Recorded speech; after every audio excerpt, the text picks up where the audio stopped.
थुंग थुंग गांव का एक गरीब बाजा वाला था। दिन भर वह गांव गांव घूमकर ढोलक बजाकर अपना गुजारा करता, पर कई कई दिन उसे एक आना भी नसीब नहीं होता था। इसलिए पेट की आग बुझाने के लिए कभी कभी उसे लोगों के झूठे बर्तन भी मांजने पड़ते, पर फिर भी उसे पैसे कम और गालियां ज्यादा मिलती थीं। एक रात भूख, बेइज्जती और तन्हाई से टूटकर वह एक सुनसान सड़क से जा रहा था। तभी उसे सड़क के किनारे एक वेंडिंग मशीन दिखी। देखते ही वह सोच में पड़ गया और मन ही मन सोचा, ये क्या बला है भाई। तभी उस मशीन में से एक आवाज आई, मुझे कोई भी चीज दो और बदले में जो सबसे जरूरी है वो लो। सुनते ही थुंग थुंग घबरा गया, क्योंकि उसने इससे पहले ऐसी चीज कभी नहीं देखी थी।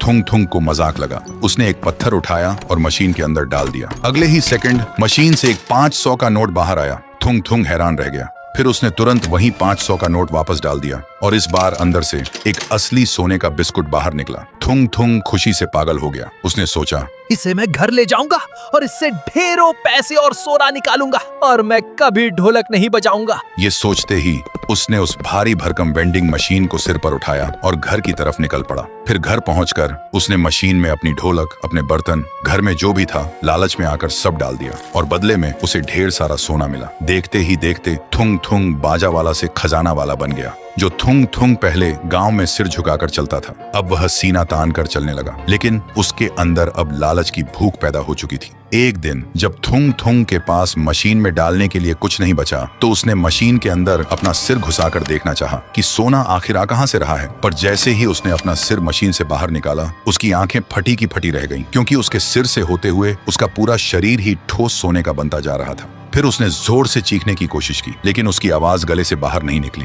और अगले ही पल दम घुटकर मर गया। लेकिन तभी थुंग थुंग की अचानक आंख खुल गई और वह बुरी तरह हांफने लगा, क्योंकि ये सब एक सपना था। वह घबराकर अपनी बीवी के पास भागा और रोते हुए उसे जोर से गले लगा लिया। उसकी बीवी ने हैरानी से पूछा, क्या हुआ थुंग थुंग, सुबह सुबह इतना प्यार जता रहे हो?